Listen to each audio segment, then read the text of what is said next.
Hey team. Before we dive into today's episode, I want to start with a question that might make some of you squirm. When was the last time you actually took a rest day? Like a real one. Not a, quotes, rest day, where you secretly check your steps, clean the house from top to bottom, or tell yourself that walking to Tesco counts as active recovery. I'll be honest, I used to be terrible at resting. I genuinely believed that if I just trained harder, pushed more, and filled every day with movement, I'd progress faster. Spoiler alert, I didn't. And in fact, I burned out repeatedly. And I've seen it happen in athletes, clients, and everyday people trying to juggle life, work, and training. So if you're the kind of person who gets twitchy at the thought of slowing down, this episode is definitely for you. Because today we're talking about something that sounds simple, but is one of the hardest things for driven people to do: rest.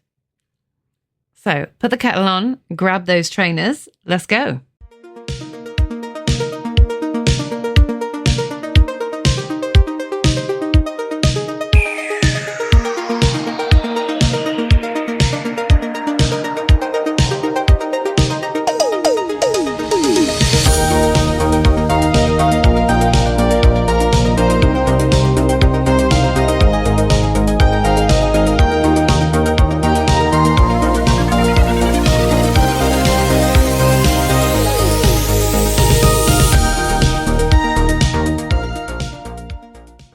So, let's talk about recovery. I used to think that recovery was for people who weren't serious about their training. The way I saw it, rest was laziness, or worse, weakness. And if I wasn't working, sweating, or pushing, I wasn't progressing. And the logic made sense to me at the time. More effort equals more results, right? Except that's not how the body works. And what I didn't realize back then was that progress doesn't happen during training. It happens between sessions, and it happens when you give your body and your mind the time to rebuild. I trained hard every day. There was no such thing as a day off. If I wasn't in the gym, I was running. If I wasn't running, I was stretching, boxing, or doing something to keep moving. And for a while, it worked. My fitness improved, my strength went up, my discipline was on point. But the cracks started to show. There were little injuries, nothing major at first, a sore knee, tight hip, a strain here or there. And like most athletes, I ignored them because we're taught to push through, right? There's no pain, no gain. Except pain is your body's way of saying, oi, I need a minute. But I didn't listen. I'd strap it, stretch it, ice it, and then train anyway. And over time, those small little issues I had snowballed into bigger ones. Suddenly, the sessions that used to feel easy felt heavy. The lifts felt sluggish and my concentration dropped. And the mental fatigue hit me even harder than the physical stuff. And I remember waking up one morning absolutely exhausted. Not the good kind of tired from a big session, but the kind where even the thought of putting my trainers on felt impossible. And that was the moment I realized that something was wrong, because training had always been my escape. It had always been where I felt my most me. But when even that started to feel like a chore, I knew I'd crossed the line from disciplined to depleted. And that's what overtraining really is.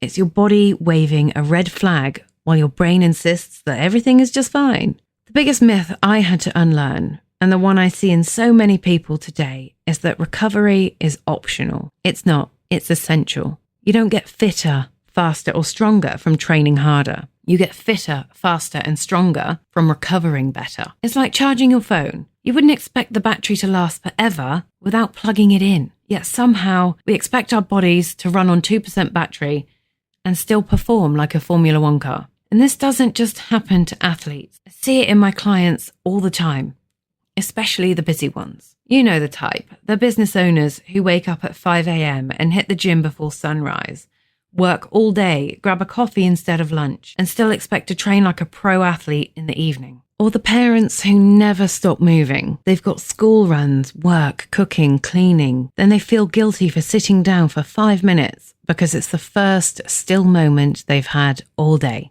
And you might not be training every day, But if your brain is constantly on, your body's still burning energy. And that's not rest, that's survival mode. And I'll admit, even as a coach, I struggled with the guilt of resting. If I took a day off, I'd convince myself that I was slipping backwards. If I skipped a session, I'd find a way to make it up later. But the truth is that recovery doesn't hold you back. It unlocks your potential. Because every time you rest properly, you give your body the green light to adapt to all the work you've put in. And without that time, all that training goes to waste. And it took me a long time to learn how to actually listen to my body. I had to stop seeing rest as a weakness and start treating it as part of the plan. Now I can feel when my body needs it. It's the tightness, the irritability, the mental fog. You can't out-train exhaustion.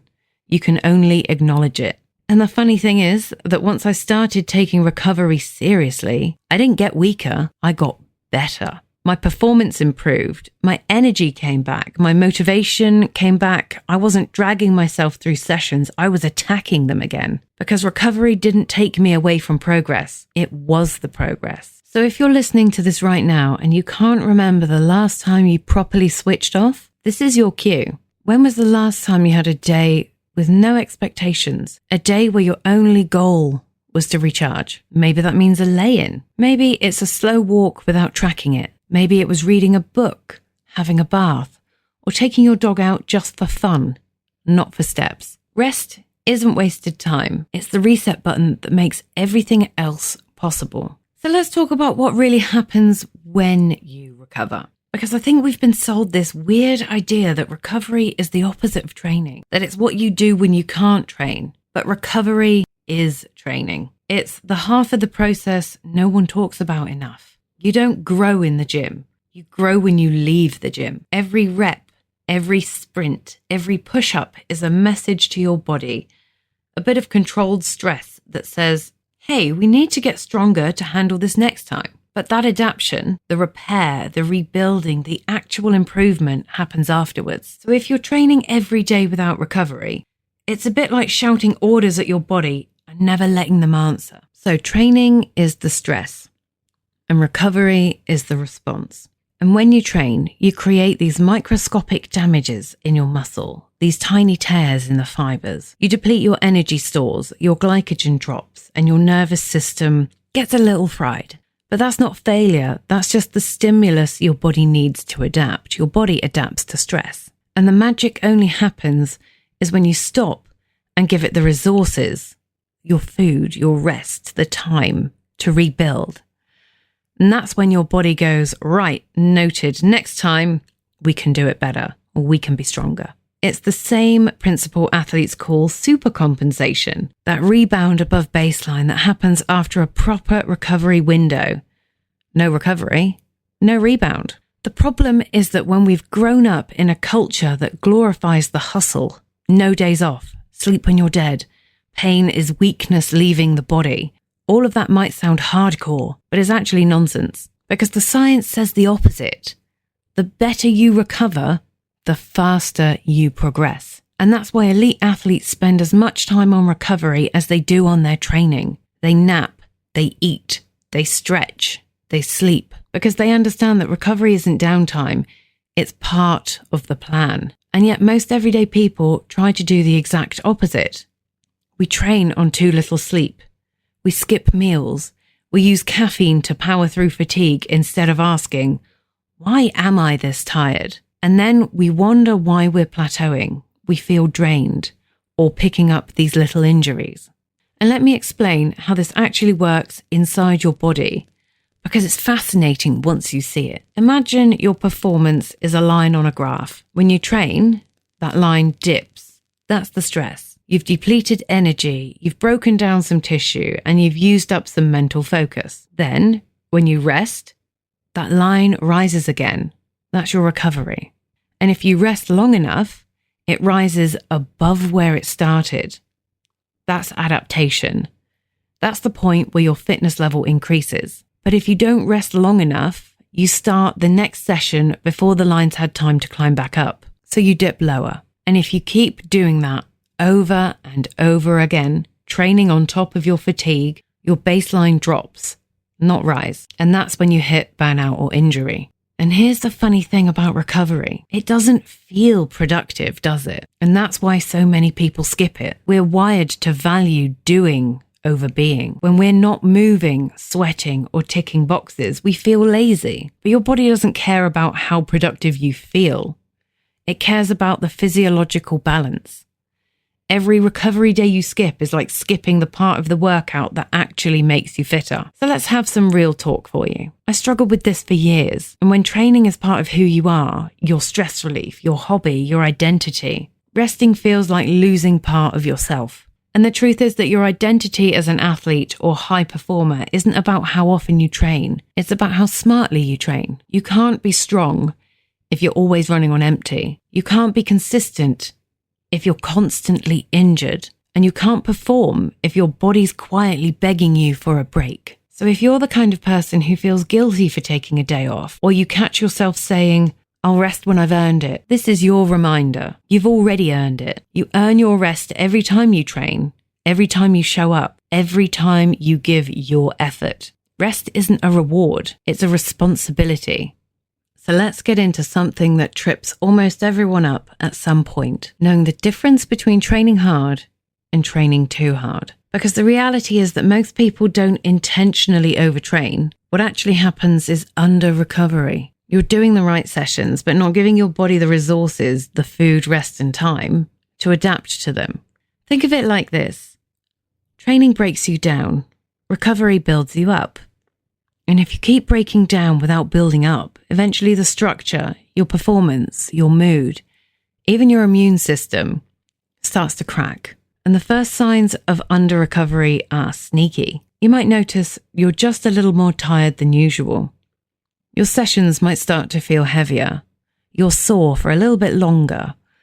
And you can't quite hit your usual numbers. Then maybe your motivation starts to fade. You find yourself dreading the sessions you used to love. Sleep gets worse, cravings get stronger, your mood dips, you're snappy, restless, or weirdly emotional. Does that sound familiar to anyone? That's your nervous system waving a little flag saying, hey, remember me? If you ignore that long enough, that flag turns into a billboard.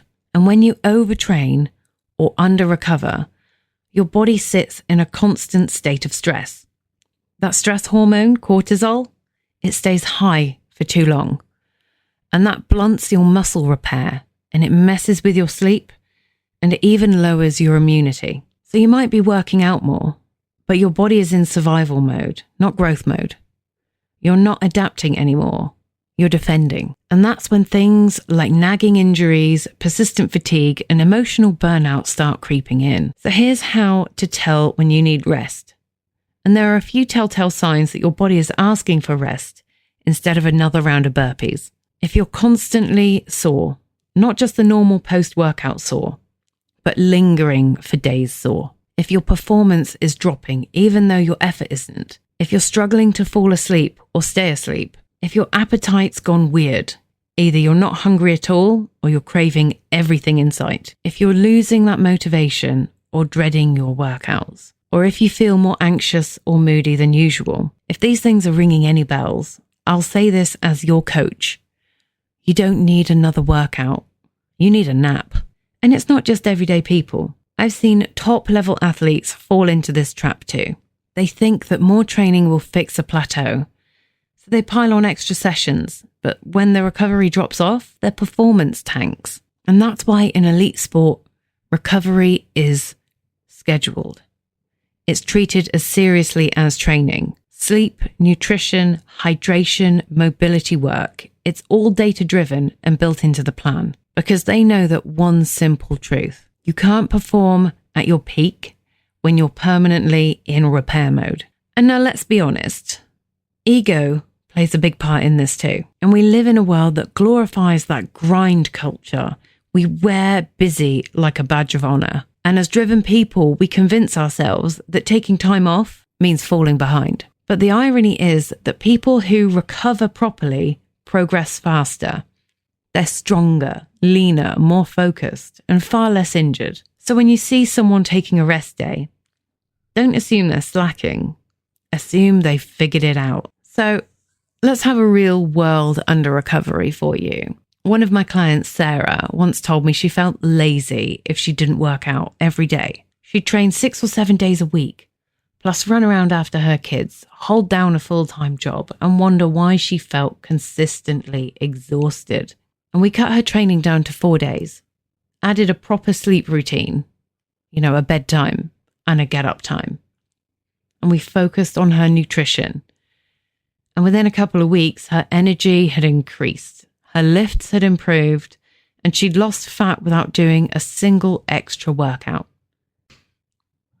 And that's the power of recovery. And another client used to skip rest because he said, if I stop, I'll lose my rhythm. And I told him that rest is part of the rhythm. The next month, he hit his first pull-up, and he'd never been able to achieve that. And the bottom line is, your body keeps score. Every workout, every night of poor sleep, every meal you skip, every stress you carry, it all adds up. And if you don't make time for recovery, your body will make time for you. Usually in the form of an injury or burnout or total loss of motivation. So you can't cheat biology, and your body will force you to rest if you refuse to do it yourself. So let's pause for a second. If you've been feeling run down, flat, or like training isn't as fun as it used to be, take a breath and ask yourself, when was my last real rest day? When was the last time I woke up and felt refreshed? When was the last time I did something for recovery that wasn't, quotes, productive? Because if it's been a while, this is your reminder that stepping back is sometimes the most powerful way to move forwards. Now let's talk about one of the most underrated forms of recovery on the planet, sleep. And I know, you've heard it all before. You know sleep's important. Everybody says it. But the truth is that most people are walking around like half-charged phones, wondering why they can't perform at 100%. Sleep isn't just rest, it's repair. And if you're serious about improving your fitness, your focus, your mood, or your body composition, you need to treat sleep like it's a key part of your training plan. And here's what happens when you actually get a good night's sleep. Here's the sciencey bit for you. During deep sleep, your body releases growth hormones, the magic chemical responsible for repairing muscle tissue, burning fat, and building lean mass. Your nervous system resets. Your brain literally detoxes. It clears waste proteins that build up whilst you're awake. And in REM sleep, the dreaming stage, your brain processes emotions. It stores new skills and integrates the habits you've been building through your training. That means the workouts you did today, the new techniques, the lifts, the coordination, even your motivation, all lock in while you sleep. But when you don't get enough sleep, that recovery cycle breaks. And that cortisol, your stress hormone, that stays high, and the growth hormone stays low. You wake up groggy, your cravings go wild, your focus tanks, and your training quality drops. And you might think you're just tired, but physiologically, your body is acting like it's under attack. It holds on to fat, it breaks down muscle, it slows your metabolism, it's trying to survive, not thrive. And that's why no amount of caffeine can make up for what happens when you cut sleep short. Now let's talk about stress for a moment. Cortisol gets a bad rep, but it's not the enemy. It's essential. It's what gets you out of bed, and it helps you focus and gives you energy for training. The problem isn't having cortisol, it's having too much for too long. And when you train hard, you raise your cortisol temporarily, and that's completely normal. But when you don't rest or sleep enough, cortisol doesn't come back down. It stays elevated, keeping your body in a fight or flight state. And that's when you start feeling wired but tired. You can't switch off at night.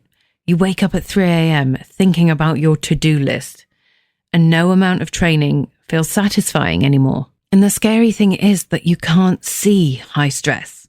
You can only feel it. It's in the headaches. It's in the low energy. It's in the frustration of doing everything right and still feeling flat. And I've had clients tell me, I don't know why I'm so exhausted. I'm eating clean and I'm training every day. And the answer is simple. You're not tired from doing too much. You're tired from never stopping. The nervous system doesn't get a chance to rest. Your body is constantly producing stress hormones. And eventually the system that once made you strong starts working against you. But here's where it gets cool. Your body has another team of hormones whose job it is to counterbalance cortisol. You have serotonin that helps you relax. It regulates your mood and improves your sleep quality. You have dopamine that gives you motivation and focus. You've got growth hormone that rebuilds muscle and bone. You've got melatonin that signals rest and helps you fall asleep. But these only kick in properly when you rest. And if you're running on adrenaline all the time, those restorative hormones, they don't get their turn. And that's why learning to switch off isn't lazy, it's chemical alignment. It's about giving your body permission to return to balance. Now, rest doesn't always mean lying on the sofa all day, though sometimes, yes, that can be exactly what you need. But recovery comes in two main forms.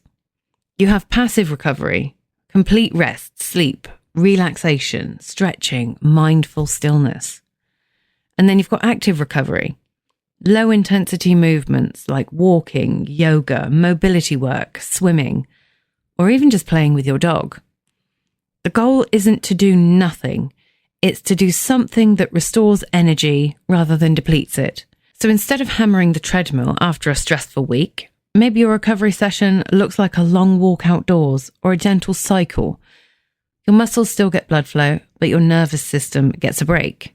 Personally, I used to think that slowing down meant falling behind, but now I see it as strategy. When I finally started honouring my recovery, getting my proper sleep, taking rest days, doing actual nothing, that's when I got stronger again. It didn't make me soft, it made me sharper. Because when you're well rested, your form is better, your head is clearer, and your effort finally counts for something. So here's something to think about. When was the last time you woke up without an alarm? Or went to bed before you were completely shattered? Or had a day where you didn't mentally rehearse your entire to-do list whilst pretending to relax? If it's been a while, that's not because you're lazy. It's because you're human in a world that constantly demands more. But the most high-performing people I know don't do more. They recover better. So all right, let's zoom out and look at recovery from two sides, the athlete's world and the everyday person's world. Because sometimes people say, well, Alison, I'm not an athlete. I don't need all that recovery stuff. And other times athletes tell me I can handle more. Recovery is for beginners, but both are wrong. Whether you're chasing a world title or just chasing your kids around the park, recovery matters. And let's start with the pros. The athletes build recovery into their lifestyle like it's religion. Their nutrition is dialed in and their sleep is protected and their schedules are designed around energy output. They train hard, but they rest harder. They nap between sessions. They eat within 30 minutes of finishing. They have physios, sports scientists, massage therapists, and recovery tech that tracks every heartbeat. Sounds fancy, right? But here's what's most important, that they're not doing it because they're lazy. They're doing it because it works. They know that training tears down and recovery builds back better. And now let's be honest, most everyday people aren't living like professional athletes. You've got work, family, commutes, emails, a phone that never stops pinging. And somewhere in between, you're supposed to squeeze in training, meal prep, and 8 hours of sleep? It's a lot, right? But here's the problem, in that most people treat recovery like it's an optional extra, something they'll do when life calms down. But there's a spoiler here, life never calms down. So recovery becomes the first thing to go. Your sleep gets sacrificed, your meals get rushed, and your stress becomes background noise. And then when progress stalls, they think, I just need to train harder. When in reality, they need to breathe. And I think both sides can learn something powerful from each other. Athletes could learn a little from everyday people about flexibility and balance. And everyday people could learn from athletes that discipline in recovery is as important as discipline in training. Because recovery doesn't have to mean expensive equipment or ice baths. It means structure. It means respecting your body enough to pause. But you don't need cryo chambers and compression boots. You need consistency. You need sleep, food, hydration, stress management. That's the holy quartet of recovery. If you can nail those four, you'll feel better than half the people who spend thousands on supplements. I hear the same excuses all the time. I don't have time to rest. If I stop, I'll lose momentum. I can't just sit still. And here's what I tell my clients. You don't have time not to recover. Because when you ignore your recovery, you pay for it later, usually with an injury or exhaustion or total loss of motivation. And I've seen it too many times. People training harder, eating less, sleeping less, wondering why their results are going backwards. You're not broken, you're just tired. And I used to think the same way. I believe recovery was for other people. I thought being busy made me better. That grind proved my dedication. But I learned the hard way that burnout doesn't make you successful. It makes you miserable. When I finally started scheduling my recovery properly, not half-heartedly, my progression accelerated, and my energy returned, and my strength improved, and most importantly, my love for training came back, because rest doesn't take away your edge, it sharpens it. So here's what I want you to think about. What does recovery look like for you? For some people, it's a long walk in nature. For others, it's a quiet evening with no screens. It could be yoga, stretching, journaling, or a proper night's sleep. There's no perfect formula, only what your body and mind genuinely need. Because recovery is personal, and the goal is simple. Feel restored, not restless. So let's pause right there. Take a breath and ask yourself, what does my body need more of right now? Is it movement or stillness? Is it another set or an early night? Is it to push harder or to give myself permission to rest? Because the best performers in the world aren't the ones who train the hardest. They're the ones who listen the most. Okay, now that we've covered the science, the mindset, and the myths, shall we make it practical? Because knowledge without action is just trivia, and you don't need more trivia. You need a plan that helps you feel better, train smarter, and perform stronger. So here's the framework I give to my clients. Simple, structured, and flexible. It's enough to fit into real life. Number 1, plan your rest days. Don't wait for them to happen. If you leave recovery to chance, it won't happen. Decide in advance which days are lighter or fully off and protect them like an appointment. Number 2, fuel your recovery. You cannot repair what you don't refuel. That means carbs to replenish your glycogen, protein to rebuild the muscle, and hydration to keep everything running. Recovery starts in the kitchen as much as it does on the sofa. Number 3, sleep like it's your job. 7 to 9 hours isn't a luxury, it's the foundation. No Netflix episode is worth your progress. Number 4, move gently on your off days. A slow walk, stretching, yoga, mobility work, it all helps blood flow and reduces stiffness. You're not being lazy, you're maintaining momentum. Number 5, manage stress deliberately. Schedule your calm, don't wait for it. Breathing exercises, journaling, or even sitting quietly with a cup of tea. That's recovery for your brain. And number 6, listen to your body. If you're overly sore, flat, or irritable, that's not weakness. That's feedback, and your body isn't the enemy. It's your coach. You won't always get recovery perfect, and that's okay. There will be weeks when life gets chaotic. You miss sleep, or your rest day ends up being spent cleaning the house and chasing the kids. That's real life. But recovery isn't about perfection. It's about awareness.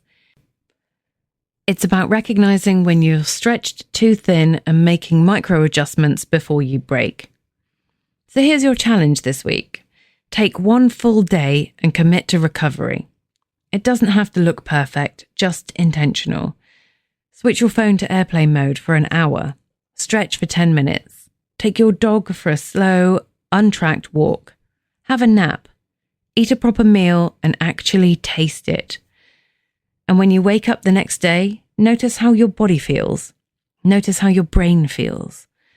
Because recovery isn't just physical. It's the reset that makes your effort meaningful. I've coached athletes, professionals, and everyday people for years. And the one thing they all have in common is that they think the next level comes from doing more. But real growth comes from learning when to pause. Progress doesn't live in the push. It lives in the balance. And you can't be your strongest self if you're always running on empty. You don't earn recovery, you deserve it. So take that rest day, fuel well, sleep deep, move slow, and then come back ready to smash it, because that's how you get stronger. Thanks so much for listening to this episode of The Fundamentals of Fitness. If this episode has helped you, share it with someone who needs the reminder that rest isn't weakness, it's wisdom. And if you haven't already, hit follow on Spotify so you don't miss next week's episode. For more tips, coaching, and science-backed strategies to help you train smarter and perform better, head over to my website, abperformance.training. I'm Alison Beresford, and remember that recovery isn't quitting, it's part of your comeback.